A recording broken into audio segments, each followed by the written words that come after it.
আজকে এই ভিডিওটিতে তোমাদের সঙ্গে তুন্দ্রা জলবায়ু সম্পর্কে আলোচনা করব। তো তুন্দ্রা জলবায়ু হচ্ছে এই সুমেরু ও কুমেরুবৃত্ত অঞ্চলের বিশেষ ধরনের শীতল জলবায়ু। এখানেতে কি হয় দেখো, যে এই গ্রীষ্মকালে বরফ গলে এই জলবায়ু অঞ্চলে কিছু শৈবাল জন্মায়। আর এই শৈবালের নাম থেকেই এই জলবায়ু নামকরণ করা হয়েছে তুন্দ্রা।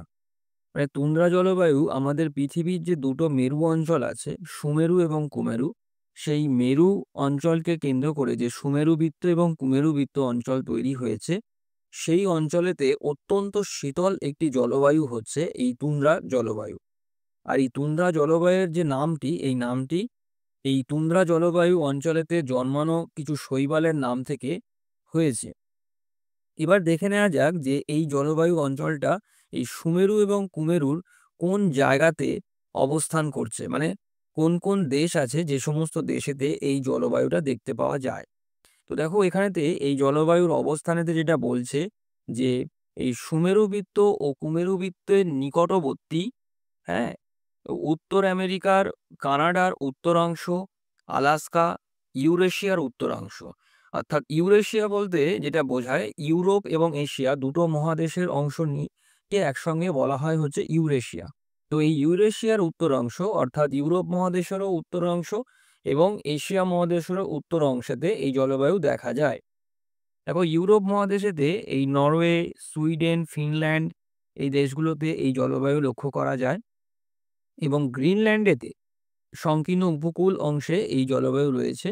আর এশিয়ার যে সাইবেরিয়া অঞ্চল আছে, সেই সাইবেরিয়া অঞ্চলেতে এই তুন্দ্রা জলবায়ু দেখতে পাওয়া যায়।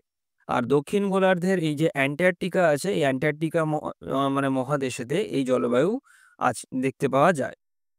আর দেখো, এখানেতে যে এই মানচিত্রটা দিয়েছে, পৃথিবীর যে মানচিত্রটা, এবং এই মানচিত্রেতে দেখো এই যে সবুজ কালার দিয়ে যে জায়গাগুলোকে চিহ্নিত করা হয়েছে, এটাই হচ্ছে তুন্দ্রা জলবায়ু অঞ্চলের অবস্থান। এই জায়গাগুলোতে এই তুন্দ্রা জলবায়ু দেখতে পাওয়া যায় এবং এটাই সেই মেরু বৃত্তপ্রদেশীয় অঞ্চল। তো এই মানচিত্রটাতে শুধুমাত্র উত্তর মেরুর অংশটাকেই দেখানো হয়েছে এই জায়গাটাতে। এই নিচের দিকে যে অ্যান্টার্কটিকার যে অংশটা আছে সেটা এখানে দেখানো হয়নি। কিন্তু অ্যান্টার্কটিকাতেও, মানে দক্ষিণ গোলার্ধের অ্যান্টার্কটিকাতেও এই জলবায়ু দেখতে পাওয়া যায়। এবার আমরা জেনে নিই যে এই যে জলবায়ুর বৈশিষ্ট্য কি কি আছে। তো প্রথমত দেখো, এইখানেতে এই যে জলবায়ু, এই জলবায়ুতে এই স্বল্পস্থায়ী শীতল গ্রীষ্মকাল, অর্থাৎ এখানেতে যে গ্রীষ্মকাল হয় সেটাও ঠান্ডা। আর যে শীতকাল হয় সেই শীতকাল হচ্ছে হিমশীতল শীতকাল। মানে তাপমাত্রা এতটাই কমে যায়, মানে খুবই অত্যন্ত কম, মানে মানে তাপমাত্রা কমে যায়, হিমাঙ্কের নিচে চলে যায়। আর মূলত এখানেতে সারা বছরই ঠান্ডা থাকে। গ্রীষ্মকালেতেও তাপমাত্রা কম থাকে এবং শীতকালে তো থাকেই। তো আমরা দেখো এই যে শীতকালীন যে জলবায়ু আছে, সেই জলবায়ুটাকে আমরা দেখে নিই যে এখানেতে শীতকালেতে কি কি জলবায়ুর বৈশিষ্ট্য দেখা যায়, বিশেষ করে উষ্ণতার ক্ষেত্রে। দেখো, বছরের অধিকাংশ সময় মূলত ৮ থেকে ৯ মাস এখানেতে শীতকাল থাকে। তো ১২ মাসেতে ১ বছর হয় আমরা জানি। তো সেই ১২ মাসের মধ্যে ৮ থেকে ৯ মাসই হচ্ছে এখানেতে ঠান্ডা থাকে। আর এই সময়তে টেম্পারেচার যেটা হয় ২০ ডিগ্রি সেন্টিগ্রেড থেকে ৪০ ডিগ্রি সেন্টিগ্রেডে নেমে যায়। মানে 0 ডিগ্রি থেকে -20 থেকে -40 পর্যন্ত এই জলবায়ু অঞ্চলেতে টেম্পারেচার নেমে যায়। মানে বুঝতেই পারছো যে কতটা ঠান্ডা এখানেতে। এবার দেখো, এই যে সাইবেরিয়ার যে জায়গাটা রয়েছে, এই সাইবেরিয়ার যে ভারখয়ানস্ক বলে একটা জায়গা আছে সাইবেরিয়াতে, যেটা উত্তর গোলার্ধের সবথেকে শীতলতম স্থান। আর জানুয়ারি মাসেতে যখন ঠান্ডার সময়, উত্তর গোলার্ধে আমরা জানি যে জানুয়ারি মাসেতে শীতকাল পড়ে। তো এই জানুয়ারি মাসেতে এই ভারখয়ানস্ক তাপমাত্রা থাকে হচ্ছে 50.6 ডিগ্রি সেন্টিগ্রেড। মানে ভয়ঙ্কর ঠান্ডা। মানে -50.6 ডিগ্রি সেন্টিগ্রেড, মানে বুঝে নাও যে সাংঘাতিক ঠান্ডা সেখানেতে। মানে সবকিছু ঠান্ডাতে জমে যায়। আর এই ভয়ঙ্কর যে শীতেতে সমস্ত অঞ্চল তুষারে ঢাকা পড়ে যায়। মাঝে মাঝে তুষারপাত এবং তুষার ঝড় চলতে থাকে। আর দেখো, এই সময় আকাশে সূর্যকে প্রায় দেখাই যায় না। এখানে একটা বিষয় তোমাদেরকে আমি বলি, তোমরা নিশ্চয়ই জানো যে এই যে মেরু অঞ্চল আছে, এই মেরু অঞ্চলেতে, মানে সুমেরু বৃত্তপ্রদেশীয় এবং কুমেরু বৃত্তপ্রদেশীয় যে অঞ্চল রয়েছে, এই অঞ্চলেতে কি হয়, ৬ মাস করে দিন আর রাত হয়।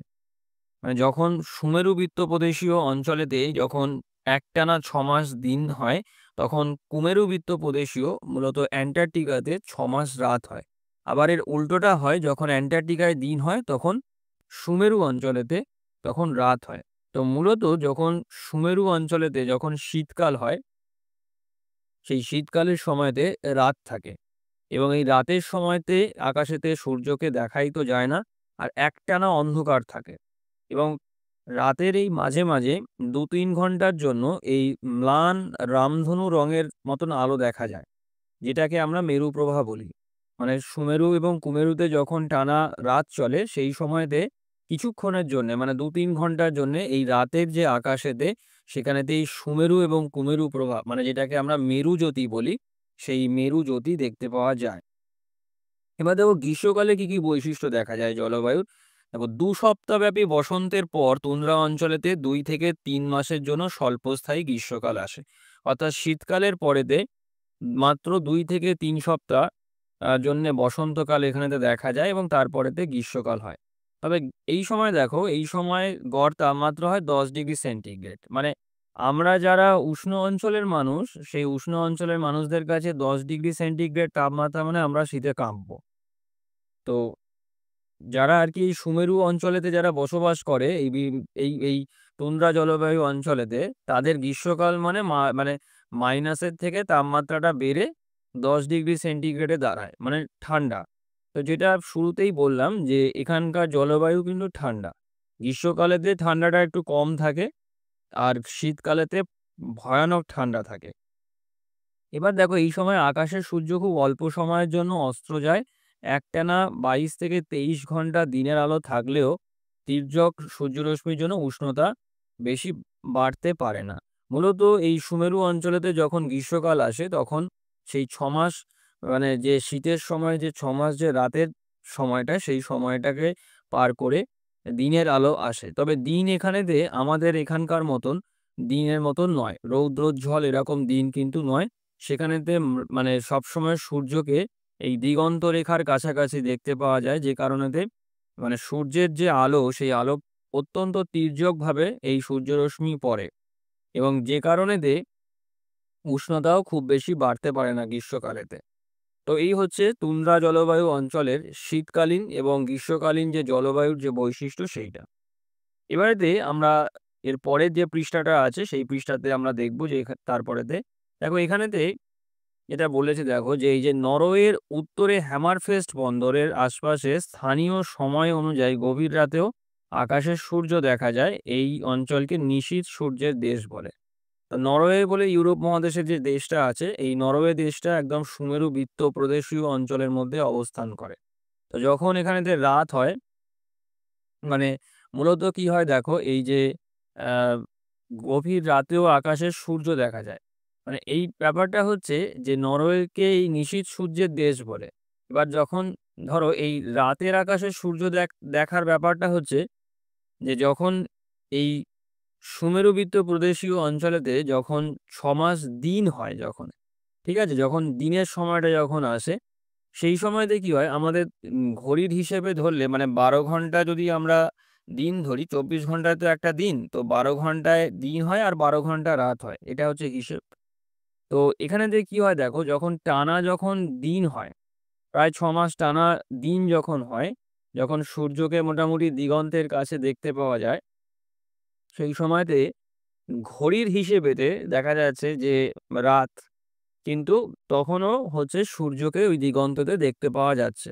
মানে তুমি যখন ঘড়ির হিসেব ধরছো যে 12 ঘন্টা, মানে সকাল 6টা থেকে সন্ধ্যে 6টা পর্যন্ত তোমার ঘড়ির হিসেবে 12 ঘন্টা পেরিয়ে তুমি এবার রাতের মধ্যে যাবে, কিন্তু সন্ধ্যে 6টা পেরিয়ে যাওয়ার পরেতেও তুমি রাতের আলো, মানে রাতের আলো বলবো না, সরি, মানে অন্ধকার তুমি পাবে না এই অঞ্চলেতে।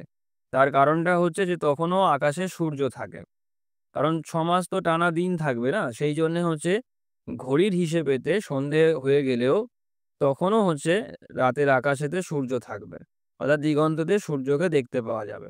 তো সেই জন্যই বলছে দেখো যে গভীর রাতে, ধরো ঘড়ির হিসেবেতে রাত্রির 1টা বা 2টো বাজে, গভীর রাত তখন, কিন্তু তখনও তুমি দিগন্ততে এই অঞ্চলেতে সূর্যকে দেখতে পাবে। তো এরমভাবেই এখানকার মানুষজনেরা অভ্যস্ত হয়ে পড়েছে। তো এই নরওয়ের যে হ্যামারফেস্ট বন্দর যেটা রয়েছে, এই হ্যামারফেস্ট বন্দর সংলগ্ন অঞ্চলেতে এই ঘটনাটা ঘটে। তো এইজন্যে এটাকে বলা হয় হচ্ছে নিশীথ সূর্যের দেশ বলা হয়ে থাকে। আর এখানেতে গ্রীষ্মকালেতে কি হয় দেখো যে আকাশ কুয়াশায় ঢাকা থাকে। মানে আকাশ পরিষ্কারও থাকে না। আর এই গ্রীষ্মকালেতে খুব অল্প পরিমাণ বৃষ্টিও হয়ে থাকে। এই ২০ থেকে ৩০ সেন্টিমিটারের মতন এখানেতে বৃষ্টি হয়। আরেকটা দেখো এই যে পাশের এখানে একটা ছবি দেওয়া রয়েছে দেখো এই যে মানে ছবিটা তোমরা দেখতে পাচ্ছ যে দেখো এই রাতের যে আকাশ আছে এখানেতে দেখো এই রামধনু রঙের মতন আলোর বর্ণছটা ছড়িয়ে পড়েছে।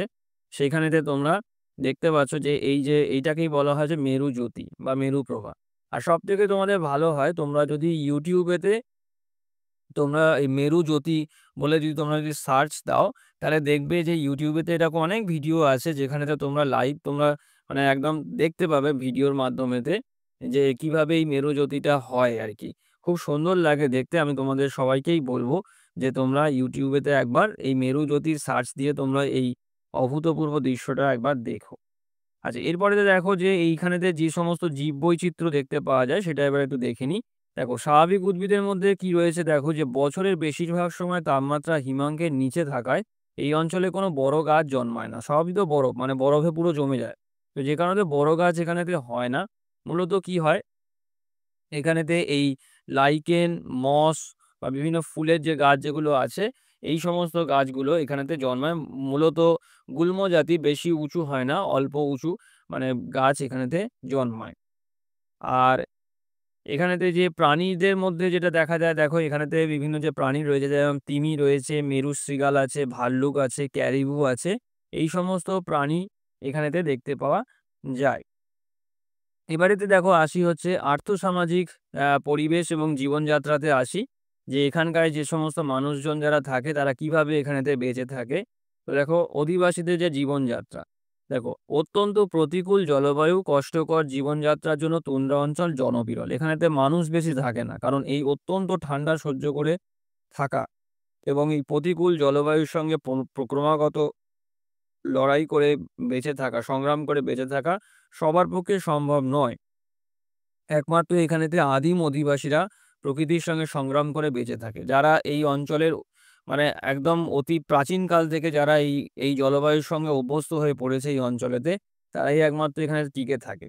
মানে নতুন করে কোনো লোক গিয়ে এই অঞ্চলেতে বসবাস করতে পারবে না। কারণ প্রকৃতি সঙ্গে তারা মানিয়ে নিতে পারবে না। যারা ১ম থেকে এই অঞ্চলেতে বসবাস করছে এই প্রচণ্ড ঠান্ডা সহ্য করে, তারাই একমাত্র এখানেতে আছে। তো সেই আদিম অধিবাসীদের মধ্যে কারা, কারা আছে দেখো এই গ্রিনল্যান্ড, কানাডা ও আলাস্কার উত্তরাংশে এস্কিমো এবং রেড ইন্ডিয়ান। আর কি আছে ইউরেশিয়ার যে সাইবেরিয়া অঞ্চল রয়েছে সেখানে স্যামোয়েদ এবং ইয়াকুত বলে জনজাতির মানুষেরা রয়েছে। তারপর ল্যাপল্যান্ডেতে ল্যাপ এবং ফিনল্যান্ডেতে ফিন উপজাতির মানুষেরা বসবাস করে। তো এই যে মানে উপজাতি মানে মানুষ যারা এস্কিমো, রেড ইন্ডিয়ান, স্যামোয়েদ, ইয়াকুত, ল্যাপ, ফিন এরা এই অঞ্চলে আদিম অধিবাসী। এরা এই অঞ্চলে বংশ পরস্পরাতে এখানেতে বসবাস করে যাচ্ছে। আর দেখো এই যে তীব্র শীতে এখানেতে কৃষিকাজ বিশেষ হয় না। তাই এখানকার অধিবাসীরা যাযাবর জীবনযাপন করে থাকে এবং শীতকালেতে একরকম গোলাকার বরফের ঘর যেটাকে ইগলু বলে। এই পাশে দেখো ছবি রয়েছে এখানেতে একজন লোকও দাঁড়িয়ে আছে এর সামনেতে। এই ইগলুতে বসবাস করে থাকে। এগুলো বরফ দিয়েই তৈরি হয়। বরফ দিয়েই ঘরগুলোকে গোল, গোল করে বানানো হয়ে থাকে। আর গ্রীষ্মকালে বরফ গলে গেলে এরা শিল মাছের যে চামড়া আছে সেই চামড়া দিয়ে এরা টিউপিক বলে একটি তাঁবু বানায়। সেই তাঁবুর মধ্যে এরা বসবাস করে থাকে। দেখো সেই সম্পর্কে এর পরের যে পৃষ্ঠাটা রয়েছে সেই পরের পৃষ্ঠাতে এই সম্পর্কে বলা আছে। তো দেখো এই যে দেখো বাস করে এবং যাতায়াতের জন্য বরফের উপর চাকাহীন স্লেজ গাড়ি এবং জলের শিল মাছের চামড়া দিয়ে তৈরি কায়াক নৌকা ব্যবহার করে। তো এইগুলো খুব ইম্পর্টেন্ট। এরা স্লেজ গাড়ির মাধ্যমেতে এই স্লেজ গাড়ি হচ্ছে মাধ্যমেতে এরা বরফের ওপর থেকে যাতায়াত করে। আর সিল মাছের তৈরি যে চামড়া সিল মাছের যে চামড়া হয় তাই দিয়ে তৈরি যে কায়াক জাতীয় নৌকা আছে সেই নৌকা এরা বরফের ওপর মানে জলেতে ভাসিয়ে যাতায়াত করে জলপথেতে। আর পশুর চামড়া দিয়ে তৈরি পোশাক আর হাড় দিয়ে শিকারের বর্শা, ছুঁচ তৈরি করে। আর খাদ্যের জন্য সিল, ভাল্লুক, বল্গা হরিণ, মেরু শৃগাল এবং সমুদ্রের মাছ এরা শিকার ধরে। এছাড়া এরা হরিণের দুধ এবং বেরি ফল খুব খায়। এটা তাদের প্রিয় খাদ্য। আর দেখো এইখানেতে একজন এস্কিমো মানুষের ছবিও দেওয়া আছে। তোমরা দেখলে দেখতে পাবে। এইরকম কিন্তু ঠান্ডার থেকে বাঁচার জন্যে এইরকম পশমের তৈরি মানে আ উম জামা পরে এরা কিন্তু থাকে। মানে যেরকম আমরা শীত থেকে বাঁচতে সোয়েটার পরি, তো এখানেতে কিন্তু আমাদের মতো এরকম সাধারণ সোয়েটার হবে না। কারণ ঠান্ডা উম মানে ঠেক দিতে পারবে না। তো সেই জন্যে কি হচ্ছে দেখো এখানেতে এই শিল মাছ দিয়ে বা শিল মাছ বলছি, বিভিন্ন যে লোমশ যে প্রাণী যেগুলো রয়েছে সেই সমস্ত লোমশ প্রাণীদের থেকে মানে চামড়া থেকে তৈরি যে অ্যা জামাগুলো এরা নিজেরাই বানিয়ে নেয় এবং সেইগুলো মানে পশুর চামড়া দিয়ে তৈরি পোশাকগুলোই এরা নিজেরা বানিয়ে নিয়েই হচ্ছে গায়েতে পরে, যার থেকে ঠান্ডার থেকে বাঁচতে পারা যায়। এবার দেখো এইখানেতে এই যে সাম্প্রতিক পরিবর্তন, এটা খুব ইম্পোর্টেন্ট একটা বিষয় যে এই যে জায়গাগুলো আছে এই জায়গাতে এই সাম্প্রতিক কি পরিবর্তন এখানেতে লক্ষ্য করা গেছে। দেখো বর্তমানেতে এই অঞ্চলে কিছু খনিজের সন্ধান পাওয়া গেছে। যেমন এই স্পিটসবার্গে কয়লা, সুইডেনের কিরুনা অঞ্চলে আকরিক লোহা, ইউক্রেন, আলাস্কাতে সোনা এবং খনিজ তেল। ফলে এগুলোকে কেন্দ্র করে কিছু শিল্প এখানেতে গড়ে উঠেছে। আর রেলপথ ও জলপথের মাধ্যমে এই অঞ্চলের সঙ্গে বহির্বিশ্বের যোগাযোগ আস্তে, আস্তে বাড়ছে। আর সাইবেরিয়ার এই যে মার্মিনাস বন্দর থেকে সেন্ট পিটার্সবার্গ পর্যন্ত রেলপথ নির্মিত হয়েছে। তো উত্তর আমেরিকার আলাস্কা হাইওয়ে তুন্দ্রা অঞ্চলকে অন্যান্য অঞ্চলের সঙ্গে যুক্ত করেছে। কিছু অঞ্চলে বরফ মুক্ত করে অথবা গ্রিনহাউসে উন্নত প্রযুক্তিতে চাষবাস করা হচ্ছে। গ্রিনহাউস হচ্ছে গিয়ে এমন একটা চাষবাসের মানে অতি আধুনিক চাষের একটা প্রযুক্তি। যেখানেতে বড়, বড় কাঁচের যে মানে আ ঘর নির্মাণ করে তার মধ্যে শাকসবজির চাষ করা হয়ে থাকে। আ তো সেটা এখানেতে করা হয়ে থাকে। মূলত এগুলো ঠান্ডা দেশেতে যেখানেতে মানে আ মাটি বরফে ঢাকা থাকে, প্রচণ্ড ঠান্ডা বাইরে, সেই সমস্ত জায়গাতে এই গ্রিন হাউস পদ্ধতির মাধ্যমেতে চাষবাস করা হয়ে থাকে। আর এই অধিবাসীরা এই পশুর লোম আর চামড়া বিনিময় করে স্থানীয় বাজারেতে এবং তার বিনিময়ে তারা এই চা, কফি, তামাক এবং অন্যান্য প্রয়োজনীয় দ্রব্য আমদানি করছে, মানে তাদের কাজেতে। আর সবশেষে দেখো যেটা বলছি দেখো যে বর্তমানে এই অঞ্চলে প্রভূত উন্নতি ঘটছে এবং অধিবাসীরা আধুনিক জীবনযাত্রায় অভ্যস্ত হয়ে পড়ছে। যেহেতু এরা এইখানেতে যে সমস্ত অধিবাসীরা থাকে, এই এস্কিমো, রেড ইন্ডিয়ান, ল্যাপ ফিন, স্যামোয়েদ এরা কিন্তু আমাদের যে আধুনিক সভ্যতা এর সঙ্গে অতটা অভ্যস্ত নয়। আ কিন্তু আস্তে, আস্তে এইখানেতে এই যোগাযোগ ব্যবস্থার উন্নতির দরুন এরা আস্তে, আস্তে আমাদের এই আধুনিক বিশ্বের সঙ্গে একটু, একটু করে পরিচয় হচ্ছে। এবার দেখো নিচে এখানেতে কতগুলো সুন্দর ছবি দেওয়া আছে, যে ছবিগুলো তোমরা দেখলে দেখতে পাবে যে এই যে স্লেজ গাড়ি যেটা আরকি এস্কিমোরা বা এখানে বসবাসরত অধিবাসীরা ব্যবহার করে। এগুলো হচ্ছে এখানকার যে লোমশ যে সমস্ত মানে যে কুকুর আছে বা যে বলগা হরিণ আছে সেই বলগা হরিণ বা এই দিয়ে এই স্লেজ গাড়িগুলোই বরফের উপর থেকে মানে টেনে নিয়ে যায় আরকি এরা। আর দেখো এই হচ্ছে টিউপিক্স, যেটা হচ্ছে এই যে সিল মাছের যে চামড়া হয়, চামড়া দিয়ে তৈরি যে তাঁবুটা, এই যে গরমের সময় যখন ঠান্ডাটা অনেকটা কমে যায় সেই সময়তে এই তাঁবুতে এরা বসবাস করে থাকে। এছাড়া দেখো এই আলাস্কাতেও এই আধুনিক যে সমস্ত আমাদের বাড়িঘর যেরকম আছে দেখো এগুলো এখন আস্তে, আস্তে নির্মাণ হচ্ছে। মানুষজন থাকছে এখানেতে। আ আর এখানে তো দেখো এই যে গ্রিন হাউসের যে ব্যাপারটা আমি বলছিলাম, দেখো এই যে এখানেতে এই যে ছোট, ছোট কাঁচের তৈরি ঘর তৈরি করে এই গ্রিন হাউসের মাধ্যমে যে চাষবাস করা হচ্ছে। আর এখানেতে ওই অঞ্চলের অধিবাসীদেরও কিছু ছবি দেওয়া হয়েছে এখানেতে দেখো। আর আধুনিক যে সমস্ত আ যে যানবাহন যেরকম এই স্নো মোবাইল এগুলোও এখন এখানকার অধিবাসীরা আ ব্যবহার করে। অর্থাৎ এরা আস্তে, আস্তে আমাদের অ্যা আধুনিক বিশ্বের সঙ্গে একটু, একটু করে পরিচিত হচ্ছে এবং আধুনিক বিশ্বের বিভিন্ন সরঞ্জাম, জিনিসপত্র এরা এদের জীবনযাত্রাতে অ্যা ব্যবহার করছে আজকাল। ঠিক আছে? তো এই হচ্ছে আমাদের এই তুন্দ্রা অঞ্চলের জলবায়ু সম্পর্কে আলোচনা। আশা করি ভিডিওটির মাধ্যমে তোমাদেরকে এই জলবায়ু সম্পর্কে বোঝাতে পেরেছি। আজকের ভিডিওটি আমি এখানেতেই শেষ করলাম। সবাই ভালো থেকো। Thank you.